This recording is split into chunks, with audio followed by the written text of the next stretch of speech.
हो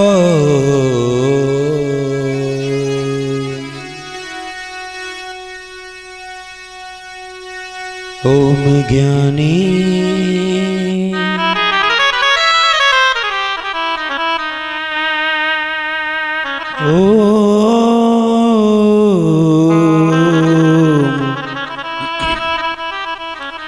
ज्ञानी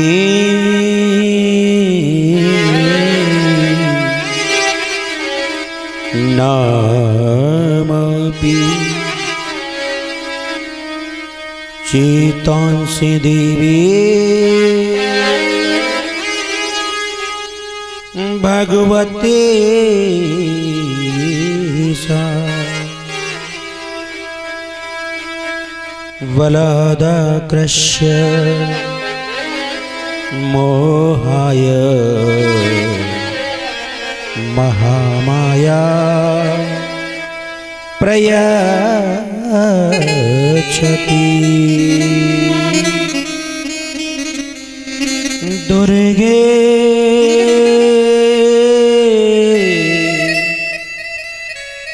स्मृता मतिं शुभां ददासि दारिद्र्य दुख भय हारिणी का त्वदन्या सर्व परोपकारणाय सदा चित्तः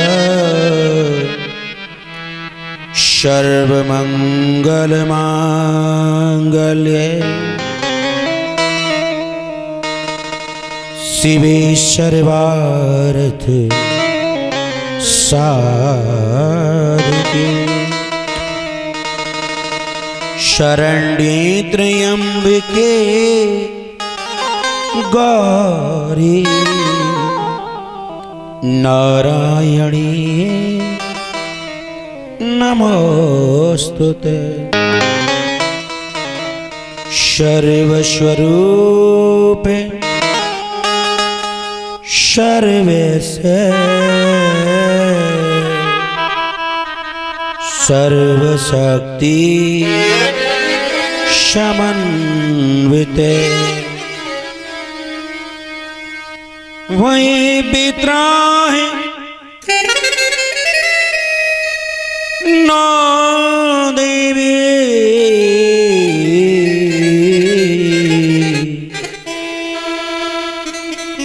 दुर्गे देवी नमोस्तुते सर्वस्वरूपे सर्वेशे सर्वशक्ति समन्विते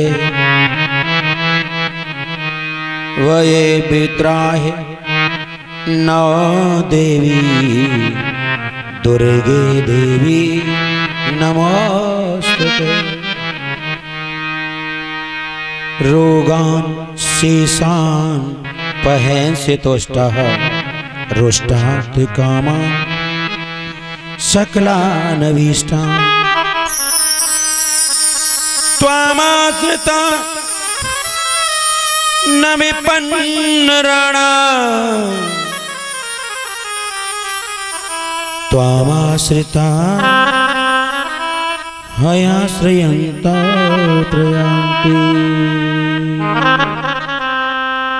सर्वबाधा प्रशमनं त्रैलोक्य अखिलेश्वरी एवमेव त्वया कार्यमस्मद् ऊंटगिरवाली माँ दुर्गा माँ आद्यशक्ति माँ कृपा प्राप्ति हो कृपा प्राप्ति हो कृपा प्राप्ति हो विघ्न विनाशनम विघ्न विनाशनम विघ्न विनाशनम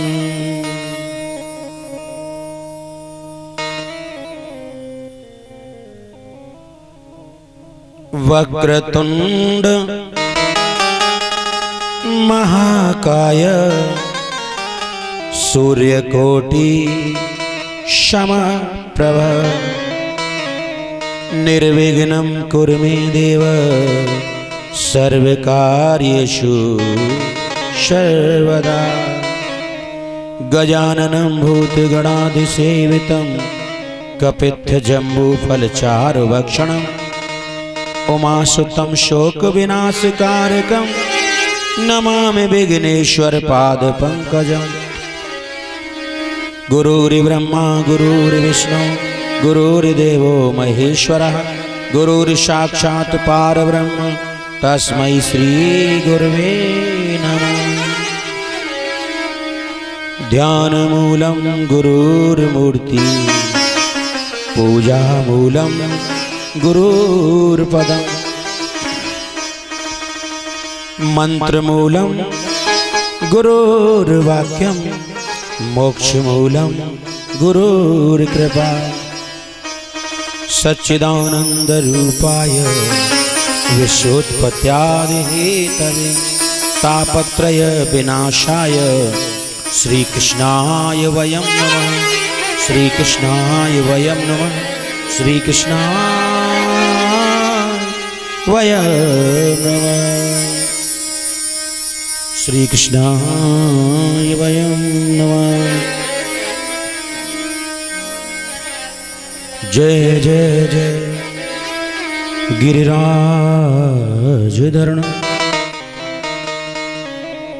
जय जय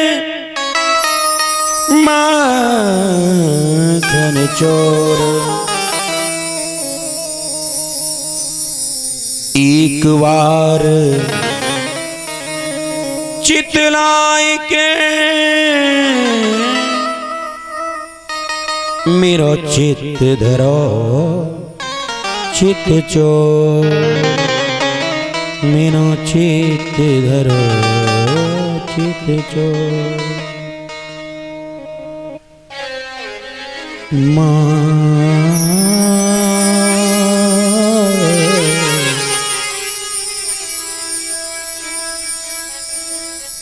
चित्त धरो मेरी ओर चित्त धरो मेरी। बोली भक्तवत्सल भगवान की जय। बोली राधा रानी सरकार की जय। बोले शंकर भगवान की जय। प्रभु श्री राम की जय। जानकी मैया की जय। श्री राम दूत हनुमान जी की जय। राजराजेश्वरी माँ कैला की जय। दुर्गा मैया की जय। शक्तिपीठ के रक्षक भैरवनाथ की जय।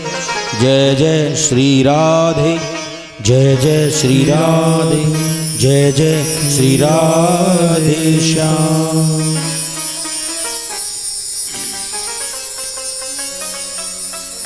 आज श्रीमद् भागवत कथा का षष्ठम दिवसीय यज्ञ है। जहां तक मेरी आवाज पहुंच पा रही है सभी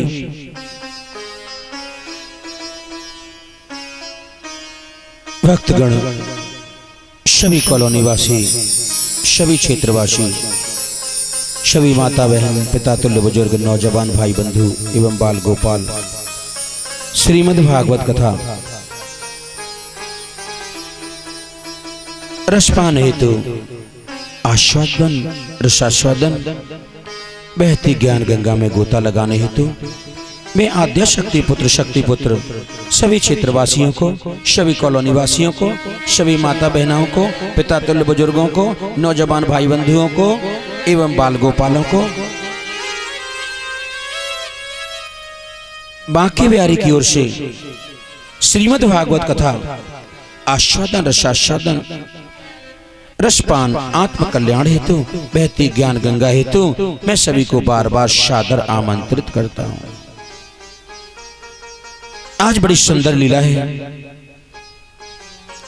बांके बिहारी के चरणों में बैठकर उनकी लीलाओं को कर्ण द्वारों के द्वारा हृदयंगम कर बांके बिहारी की बांगमयी सुंदर मूर्ति को अपने हृदय में विराजमान कर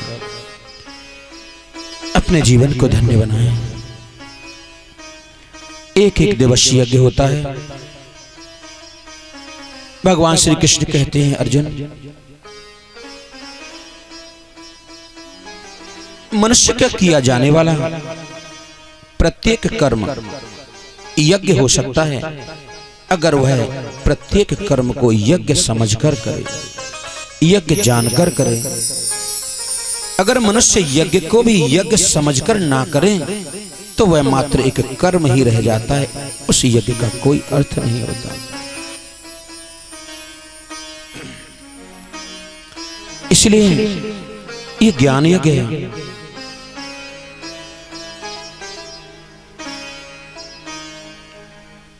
आज के षष्ठम दिवसीय यज्ञ में भगवान की सुंदर लीला में भगवान नाम संकीर्तन के सहारे प्रवेश करते हैं, अपनी वाणी को पवित्र करते हैं। कर कमलों से भगवान के कीर्तन गुणानुवाद में तालियां बजाकर अपने कर कमलों को पवित्र करते हैं।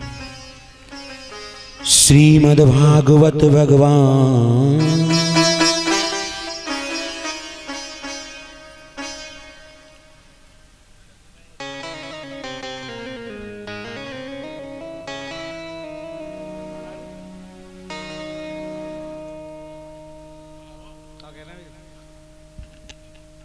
श्रीमद् भागवत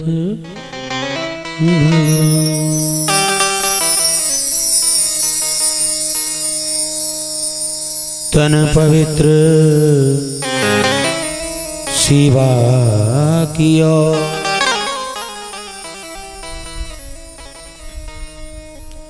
और धन पवित्र कियो दान। तन की पवित्रता सेवा करने से होती है, गंगा स्नान से नहीं। इस शरीर से माता पिता की सेवा करो, पति की सेवा करो, सास ससुर की सेवा करो, मंदिर मस्जिद गुरुद्वारे चर्चों में सेवा करो, संतों की सेवा करो, गुरु की सेवा करो, ब्राह्मणों की सेवा करो, गौ माता की सेवा करो। जिनका कोई नहीं है उनकी सेवा करो। अगर कहीं धर्म की स्थापना हो रही हो तो उस धर्म की स्थापना में पहले तन का सहयोग करें, तन पवित्र हो जाएगा। धन पवित्र सेवा, धन पवित्र कियो दान। तन पवित्र सेवा कियो, धन पवित्र कियो दान। शास्त्र कहता है कि अपने 2009 की कमाई में से दान करना चाहिए, लेकिन कृपण प्राणी को लगता है दान क्यों करना चाहिए? मेहनत हमने की, सब कुछ हमने किया, भगवान ने क्या किया, हम क्यों दान करें? शास्त्र में लिखा है अपने 2009 की कमाई में से, उस मेहनत में से सिर का पसीना एड़ी तक जाता है, उस मेहनत में से कहा है 10% दान करने को। जो 2009 की कमाई है, जो इतनी मेहनत करनी पड़ती है किसी कार्य में कि चोटी का पसीना और एड़ी तक आ जाता है, उस कर्म से 10% दान करना चाहिए, ऐसा शास्त्र में वर्णित है। लेकिन सामने वाला अगर ये कहे मैं क्यों दान करूं, तो उसे इस कथा को अच्छी तरीके से समझना चाहिए। माने वो रिक्शा चलाता होगा, मेरा परिवार है, इसका पालन करना है, क्यों करूं भगवान के लिए दान, क्यों करूं धर्म के लिए दान। कोई मजदूरी करता है, कोई कुछ करता है, कोई कुछ करता है, क्यों करें भगवान के लिए दान? भगवान के लिए दान क्यों करें? शास्त्र में ऐसा क्यों लिख दिया गया? मैं तसला लेकर के 7 मंजिल पर जाता हूं, चोटी का पसीना एड़ी तक आ जाता है, शास्त्र कहता है उसमें से 10% दान कर दे, क्यों करूं? मेहनत मेरी, परिवार मेरा, क्यों करूं? इसलिए करना होता है। अगर भगवान का सूर्य उदय नहीं होता तो तेरी मजदूरी नहीं होती। भगवान अपने सूर्य को उदय नहीं करेंगे तो सवेरा नहीं होगा, और सवेरा नहीं होगा तो ड्यूटी नहीं होगी, ड्यूटी नहीं होगी, मेहनत नहीं होगी, तो फिर कुछ मिलेगा नहीं, और कुछ मिलेगा नहीं तो फिर कुछ मिलेगा ही नहीं। फिर ऐसा समझ लो लॉकडाउन लग जाएगा, कोई काम ही नहीं होगा। विचार करो, जैसे कि जिस सूर्य उदय ही ना हो, इसका ट्रांसफार्म, इसका लाइन कनेक्शन किसी विज्ञान के हाथ में तो है नहीं। हमारे घर का एक बल्ब जलता है, उसका बिल देना पड़ता है, इतना प्रकाश देता है, एक लोटा देकर के ही भुगतान कर लोगे क्या? कोई अर्घ देता है, कोई नहीं देता।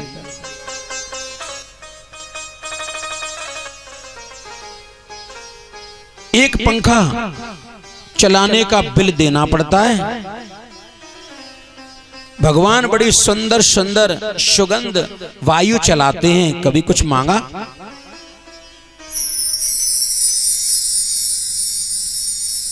इसीलिए ऐसा शास्त्र में वर्णित ऐसा कहा जाता है कि अगर भगवान अपने सूर्य, देवर्षि नारद ने अपने ब्रह्मा जी से, अपने पिताजी से यही तो पूछा था। वो यही तो कह रहे थे कि मैं तो ये समझ रहा था कि सृष्टि के रचयिता आप हैं, सृष्टि के मालिक आप हैं, सृष्टि के स्वामी आप हैं, आप ही भगवान हैं। लेकिन उन्होंने बताया मैं भगवान नहीं हूं। मेरा जन्म जब हुआ तो मैं तो कमल में बैठा था, कमल के पुष्प में बैठा था, जलावरण ही, केवल जल ही जल था। मुझे तो ये तक पता नहीं मैं कौन हूं भैया, और कहां से आया हूं मैं, और कहां जाऊं मैं, मुझे तो इतना तक नहीं पता। जो लोग मुझको ही पूजते हैं और मुझ तक ही रहते हैं, उनका कभी कल्याण नहीं होता है। जैसे कोई सूर्य भगवान को जल अर्पण करता है, ये सोच करके कि सूर्य भगवान आप उदय हो गई, सवेरा हो गया, मेरी मेहनत शुरू हो गई, तो वो अभी भगवान तक नहीं पहुंचा है। हमें वहां तक पहुंचना है, वहां तक जाना है। इस सूर्य भगवान को प्रकाश कौन देता है? इस सूर्य के भीतर प्रकाश कहां से आता है? सच्चिदानंद रूपाय विश्वोत्पत्त्यादि हेतवे। सत चित आनंद, चित माने प्रकाश, आनंद माने परमात्मा, सत माने ईश्वर, अमिट एक रसकाल अवादित, जो आज भी है, कल भी था, सदा रहेगा, सर्वत्र रहता है। उस भगवान के लिए 20 नौक की कमाई में से हमें 10% अवश्य दान करना चाहिए। एक दिन में 100 रुपए कमाते हैं तो 10 रुपए दान करोगे तो 90 सुरक्षित रहेंगे। 10 रुपए कमाते हैं तो 1 रुपए दान करेंगे तो 9 रुपए सुरक्षित रहेंगे। अगर 1000 रुपए रोज कमाते हैं तो उसमें से 100 रुपए दान करना चाहिए तो 900 रुपए सुरक्षित रहेंगे। 1 लाख रुपए रोज कमाते हैं तो 10,000 दान करना चाहिए, तब 90,000 सुरक्षित रहेंगे।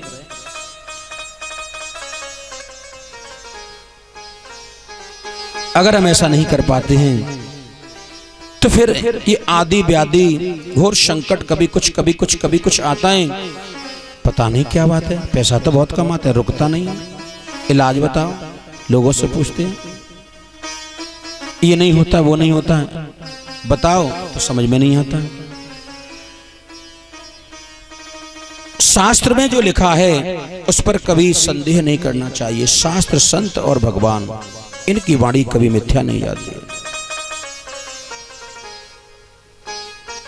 तन पवित्र सेवा कियो, धन पवित्र कियो दान, मन पवित्र हरि भजन सो होय त्रिविधि कल्याण। और मन की पवित्रता होती है हरि भजन से। भगवान का भजन करो, भगवान का चिंतन करो तो तुम्हारा मन पवित्र हो जाएगा। और अगर मन पवित्र हो जाएगा तो सब कुछ पवित्र हो जाएगा। तन पवित्र हो गया, धन पवित्र हो गया, मन पवित्र हो गया, और क्या चाहिए?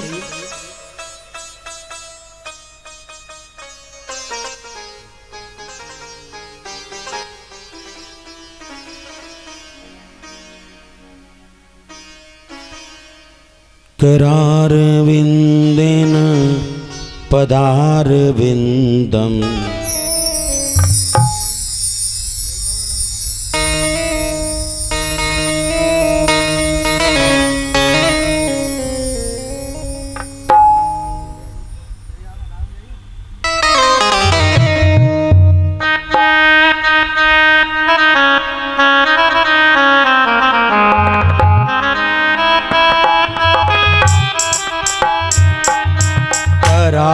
मुखारविन्देन पदारविन्दं मुखारविन्दे विनिवेशयन्तं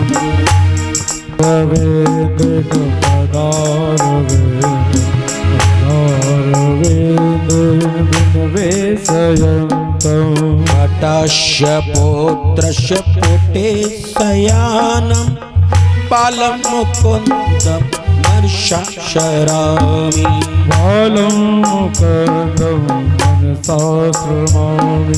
श्री कृष्ण गोविंद हरे मुरारी हे नाथ नारायण वासुदेवा श्री कृष्ण गोविंद हरे मुरारी नाथ नारायण वासुदेवा जीव हे पिबस्वामृत में तदेवा शिव हे पिबस्वामृत में तदेवा गोविंद दामोदर माधवेति करारविन्दे पदारविन्दं मुखारविन्दे विनिवेशयन्तं करारविन्देन पदारविन्दं मुखारविन्दे विनिवेशयन्तं।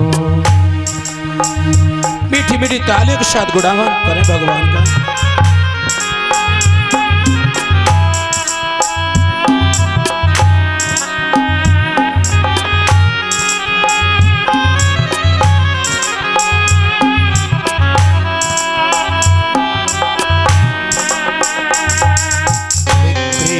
काम दिल गोप कन्या विक्रेत काम दिल गोप कन्या मुरारी पादा चित्तव्रती मुरारी पादा चित्तव्रती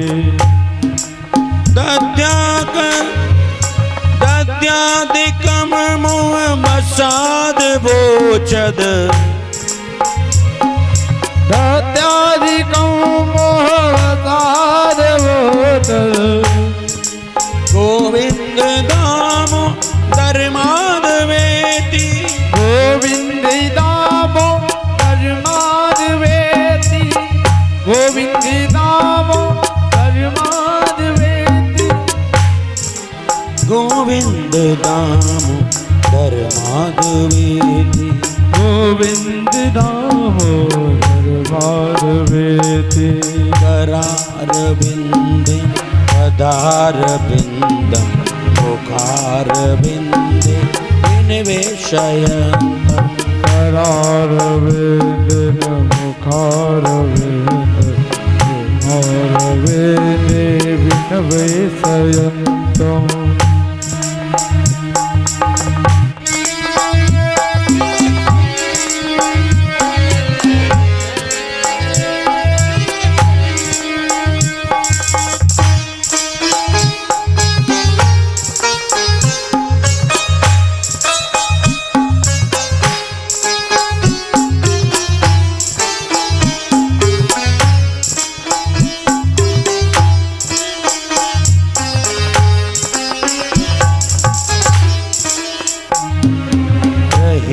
ग्रहे गोप बधू कदम्बा सर्वे मिलित्वा समवाप्य योगं सर्वे मिलित्वा समवाप्य योगं पुण्यानि नामानि पठन्त नित्यं पुण्यानि नामानि पठन्ति नित्यं गोविन्द दामोदर माधवेति गोविंद दामोदर माधवेति करारविन्दे पदारविन्दे मुखारविन्दे विनिवेशयन्तं करारविन्देन मुखारविन्दे विनिवेशयन्तम्।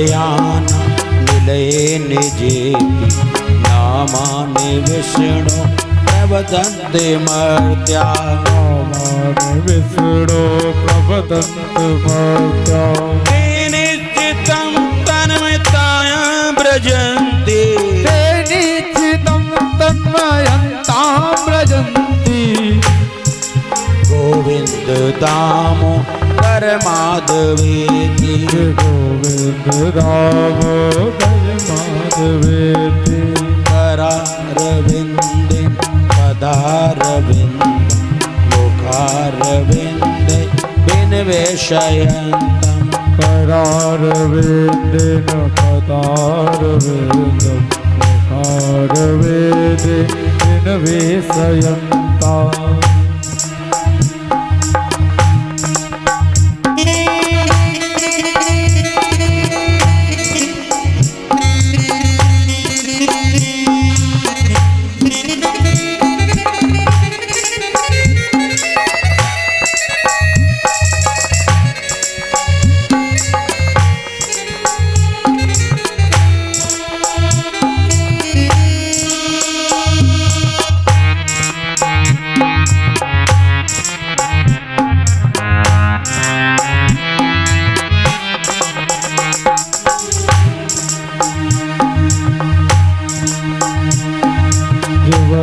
सदेवं भज सुंदरारि नामानि कृष्णस्य मनोहराणि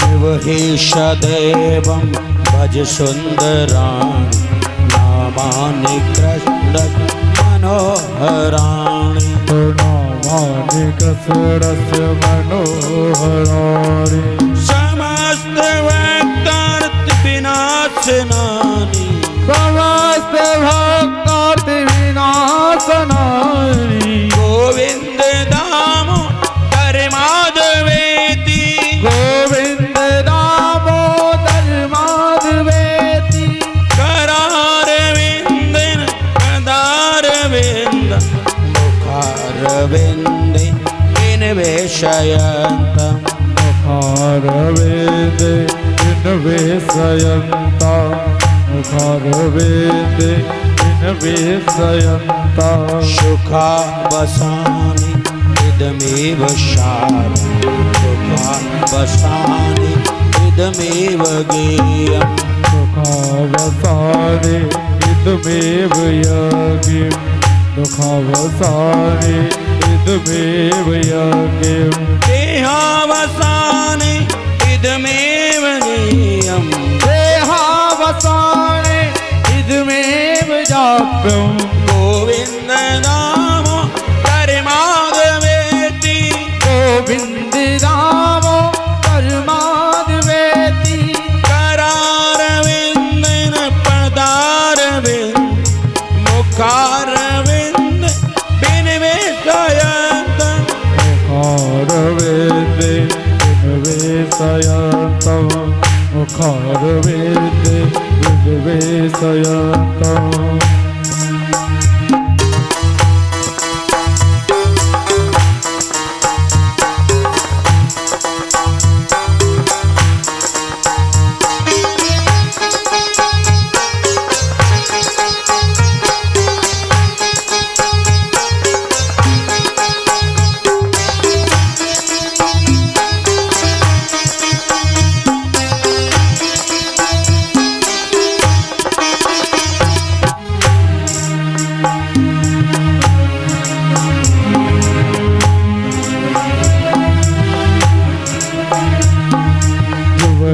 रसके मधुर प्रियातं सत्यं हितं तं परं वदामि सत्यं हितं तं परं वदामि शिव हि रसज्ञे मधुर प्रिये तं सत्यं हितं त्वां परं वदामि सत्यं हितं तं परं वदामि आवर्णयेता मधुराक्षराणि गोविन्द दामोदर माधवेति गोविंद राम माधवेति त्वामेव याचि मम देहे जिहवे क्षमागते दण्डधरे कृतान्ते समागते दण्डधरे कृतान्ते वक्तव्यमेवं मधुरं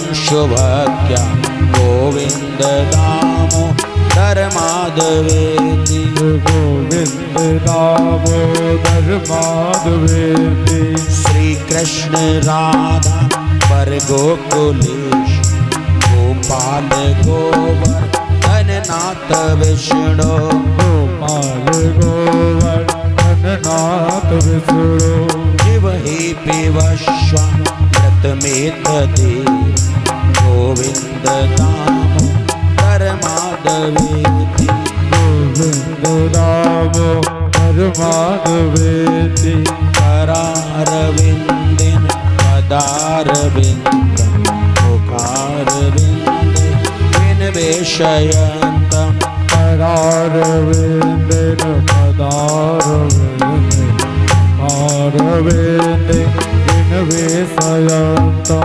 करारविन्देन पदारविन्दं मुखारविन्दे विनिवेशयन्तं मुखारविन्दे विनिवेशयन्तं ततश्च पुटेशयामि बालं मुकुन्दं मनशास्त्रामि बालं मुकुन्दं मनशास्त्रामि बालं मुकुन्दं मनशास्त्रामि बालं मुकुन्दं मनशास्त्रामि।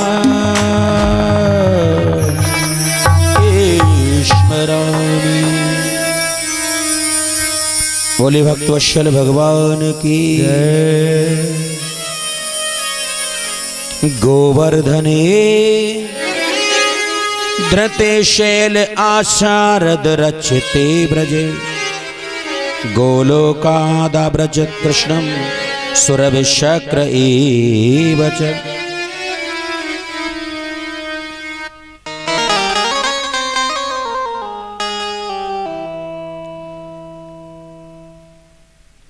विवक्त उपसंज्ञ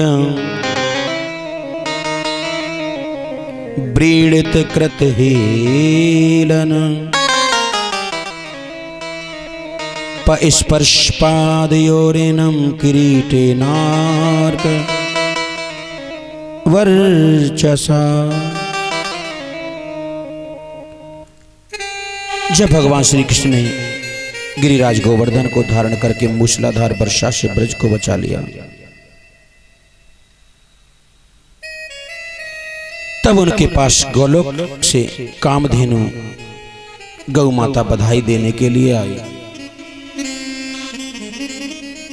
स्वर्ग से देवराज इंद्र अपने अपराध को क्षमा करने के लिए आए, क्षमा कराने के लिए। प्रभु, मैंने भगवान का तिरस्कार किया है,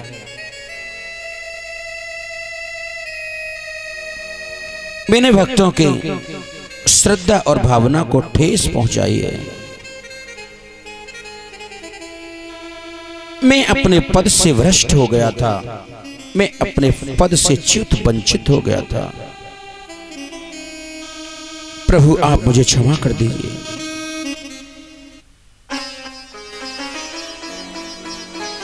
दृष्ट श्रुतान भावोश्च कृष्णस्यामित तेजस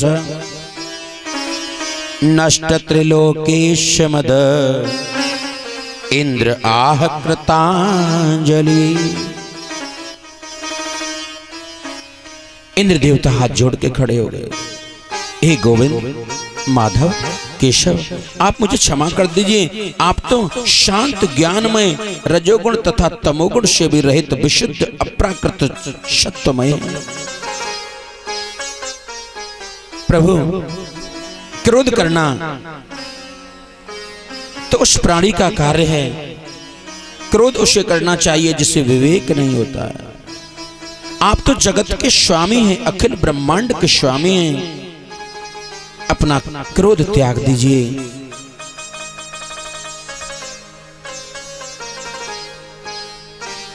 भगवान गोविंद ने कहा, इंद्र, संसार में कोई किसी की पूजा करे या कोई किसी का तिरस्कार करे, कोई किसी का यश करे या कोई किसी का अपयश करे, ना ही तो मुझे किसी की पूजा अर्चना रोकने और उसमें अवरोध करने का अधिकार है, और ना ही किसी की पूजा कराने का मुझे कोई अधिकार। लेकिन मेरा अवतार इस पृथ्वी पर क्यों होता है? यदा यदा धर्मस्य ग्लानि भवति भारत, यदा यदा धर्मस्य ग्लानिर्भवति भारत, अभ्युत्थानं धर्मस्य तदात्मनं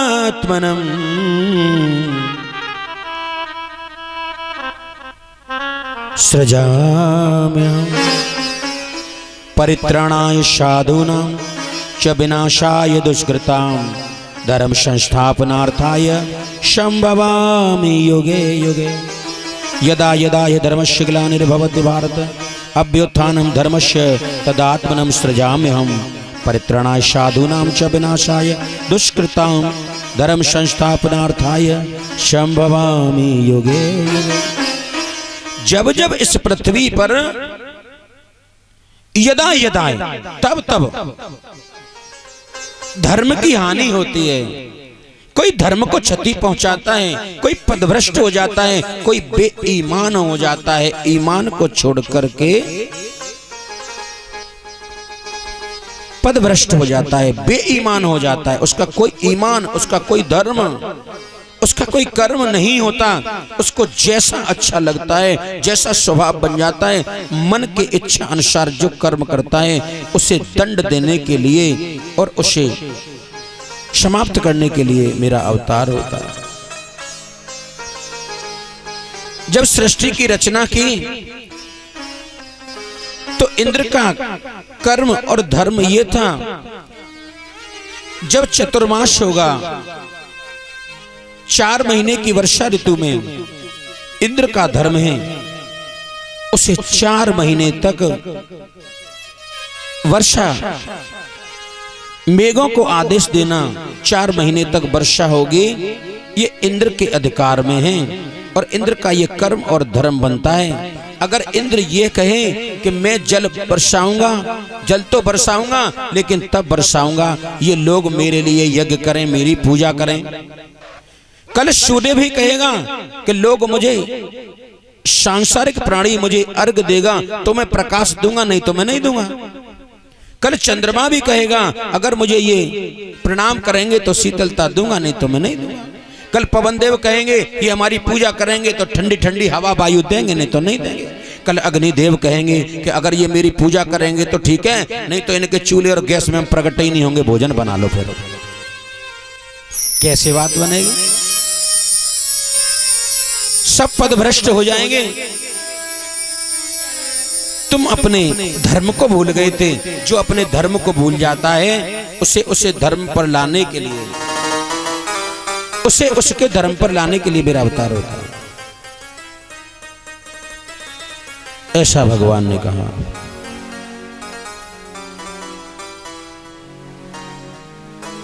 कामधेनु भी हाथ जोड़ के खड़ी हो गई। कृष्ण कृष्ण महायोगिन विश्वात्मन विश्व संभव भवतालोकनाथेन सनाथावमच्युत। हे प्रभु, आप संसार के स्वामी हैं, क्षमा कर दो। इंद्र को क्षमा कर दिया।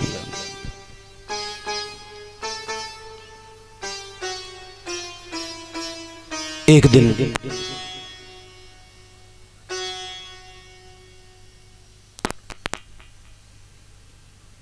एकादशी का दिवस था और एकादशी के दिन वैष्णव सभी व्रत रहते हैं जो भगवान विष्णु को और कृष्ण को मानते हैं। वो एकादशी का व्रत अवश्य रहते हैं। वो भी रहते हैं जो कृष्ण भगवान और विष्णु को नहीं मानते हैं पर वो एकादशी को मानते हैं, वो भी रहते हैं। लेकिन जो भगवान विष्णु के भक्त हैं, जो कृष्ण भक्त हैं, जो वैष्णव हैं, उनको तो एकादशी का व्रत रखना अनिवार्य है, जरूरी है।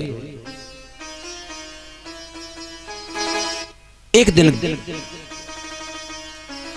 नंद बाबा ने भी एकादशी का व्रत किया, गोकुल में सभी ने एकादशी का व्रत किया। और जब एकादशी का व्रत करते हैं तो क्या करना चाहिए? कीर्तन करना चाहिए। एकादशी का अर्थ क्या होता है?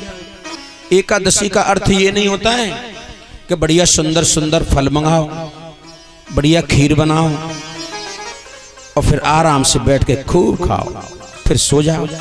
शाम को भूख लगे फिर बनाओ, फिर खाओ, फिर सो जाओ।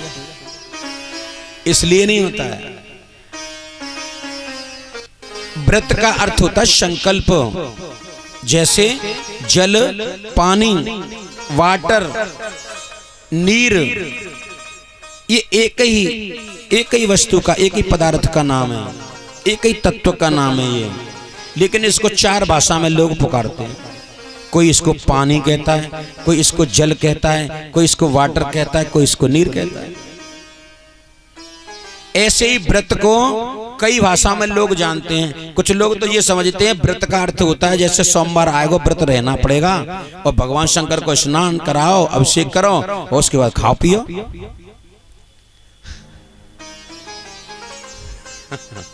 भैया जो करे पपीता सेब खूब मारो ऐसा व्रत। व्रत माने होता है संकल्प। व्रत माने होता है संकल्प और संकल्प माने होता है प्रण। प्रण का अर्थ होता है प्रतिज्ञा और प्रतिज्ञा का अर्थ होता है वचन। हम एक वचन लेते हैं, हम एक प्रतिज्ञा करते हैं। अब और आपकी भाषा में कहते हैं इसे सौगंध। कुछ लोग कहते हैं कि हम सौगंध खा रहे हैं, हम ये काम करेंगे ही नहीं, उसी माने वचन होता है। हम वचन लेते हैं ये काम नहीं करेंगे, हम व्रत रखते हैं ये काम नहीं करेंगे, संकल्प लेते हैं ये काम नहीं करेंगे, एक ही बात होती है। तो इसको संकल्प कहते हैं। और कैसा संकल्प कहते हैं अब पता ही नहीं उनको संकल्प कहते हैं। व्रत का अर्थ होता है संकल्प। आज हमने संकल्प लिया कि आज व्रत है तो आज हम पूरे दिन एक सेब खाएंगे, दूसरे से हाथ नहीं लगाएंगे। कोई संकल्प लेता है अंगूर से ही रहेंगे, एक अंगूर खाएंगे बस। कुछ लोग ऐसे कहते हैं भैया ना अंगूर लेंगे ना सेब लेंगे, कुछ नहीं लेंगे, बस पूरे दिन हम पानी पिएंगे। वो भी उसकी भी एक सीमा कर लेते हैं, जैसे एक गिलास ही पिएंगे, फिर दूसरे से हाथ नहीं लगाएंगे, एक बार ही पिएंगे। कुछ लोग ऐसे होते हैं, ऐसे करके हथेली बना लेते हैं, जितना आएगा इसमें इतना पी लेंगे। बहुत से लोग तो ऐसे करके अंगूठा कर लेते हैं और इसमें जितना इसमें आता है इतना पीते हैं पानी। ये संकल्प होता है, ये व्रत होता है। तो ऐसे ही आप लोग भी संकल्प किया करो कुछ ना कुछ कि आज के दिन हम ऐसे रहेंगे। और फिर उस दिन उसी को दूसरी भाषा में कहते हैं उपवास, जिसे तुम कहते हैं उपहास, उपास, है ना। उपास नहीं होता है, उपवास। उपमाने होता है नजदीक और वास माने रहना। यानी कि जिस दिन आपने जिसका व्रत रखा है, जिसका संकल्प लिया है, पूरे दिन उसके नजदीक रहना है। उसके नजदीक कैसे रहेंगे? उसके नजदीक हम ऐसे रहेंगे कि जैसे एकादशी का व्रत आपने किया, तो एकादशी का व्रत कौन करते हैं? वैष्णव, कृष्ण भक्त। करने को राम भक्त भी कर लेते हैं, मैं भी कर सकता हूं, तुम भी कर सकते हैं। लेकिन वैष्णव संप्रदाय में इसको ज्यादातर इसको रखा जाता है, वैष्णव संप्रदाय में। तो अब वैष्णव संप्रदाय में रखेंगे तो कैसे करेंगे आप? पूरे दिन भगवान विष्णु के नजदीक रहेंगे, भगवान कृष्ण के नजदीक रहेंगे, तो फिर उन्हीं का कीर्तन करेंगे। भगवान शंकर का व्रत होगा तो शंकर जी के नजदीक रहेंगे, और अगर हनुमान जी का व्रत होगा तो हनुमान जी के नजदीक। अब तुम जिसका व्रत करते हो समझ लो तुम्हें पूरे दिन उसके नजदीक रहना है। घर में रह करके घर वालों के साथ नहीं रहना है, उन्हीं के साथ रहना है जिनका तुम व्रत कर रहे हो। बात समझ में आ रही कि नहीं आ रही है आपको? क्योंकि ऐसी कथा भी आती है, मुझे बात समझ में आती नहीं, पर लोग सिर हिलाते हैं आ रही है।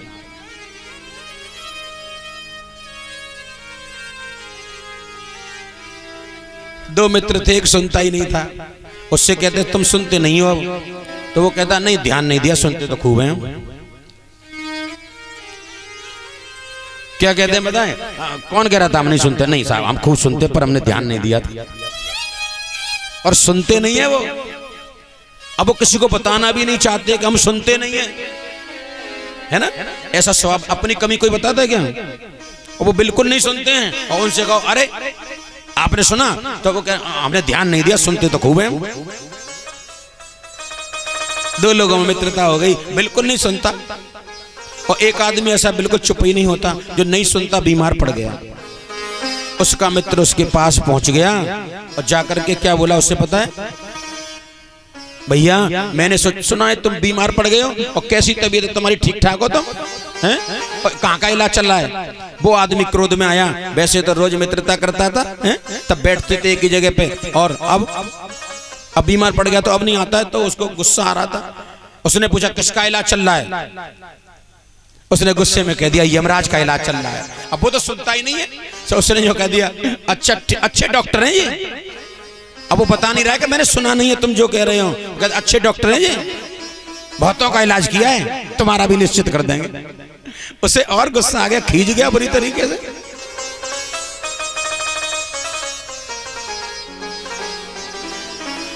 बताओ, न्यू और कह रहे हैं बहुत अच्छे डॉक्टर हैं यमराज। फिर बोले अच्छा खाने में क्या बताया बताओ? उन्हें तो गुस्सा वैसे यार खींच रहे से, बोले खाने में हमको बताया पत्थर। अब वो सुनते ही नहीं, सुनाई नहीं। अब बोले बहुत हल्का भोजन है, बहुत हल्का भोजन है, पत्थर। सुनते तो है नहीं। अगर उनको उनसे यूं कहो कि तुमने सुना नहीं, कौन कहता है हम नहीं सुनते हैं? ध्यान नहीं दिया, सुनते तो खूब हैं। ऐसे कुछ लोग होते हैं। तो ऐसे कहीं तुम तो नहीं हो? समझ में आ रहा है कि नहीं आ रहा है? सुन रहे हो कि नहीं सुन रहे हो? सिरे ला रहे हो? हाँ सुन रहे हैं। तो व्रत का अर्थ होता है संकल्प, संकल्प का अर्थ होता है वचन। पूरे दिन भगवान श्री कृष्ण के नजदीक रहना चाहिए। किसके नजदीक रहना चाहिए? भगवान श्री कृष्ण के नजदीक। तो ऐसे ही एक दिन एकादशी आई और नंद बाबा व्रत रहे और सभी व्रत रहे, तो उन्होंने कृष्ण के नजदीक रहे। आप भी कृष्ण के नजदीक रहना जब व्रत आए। कैसे रहेंगे? जिस दिन जिसका व्रत हो उसी का गुणानुवाद करते रहो। घर वालों के साथ रह करके घर वालों के साथ मत रहो, उन्हीं के साथ रहो। हो मुरली वाले मोहन,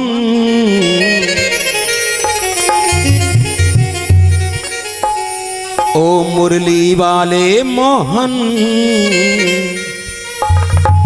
हम तुमसे मोहब्बत कर बैठे, हम तुमसे मोहब्बत कर बैठे।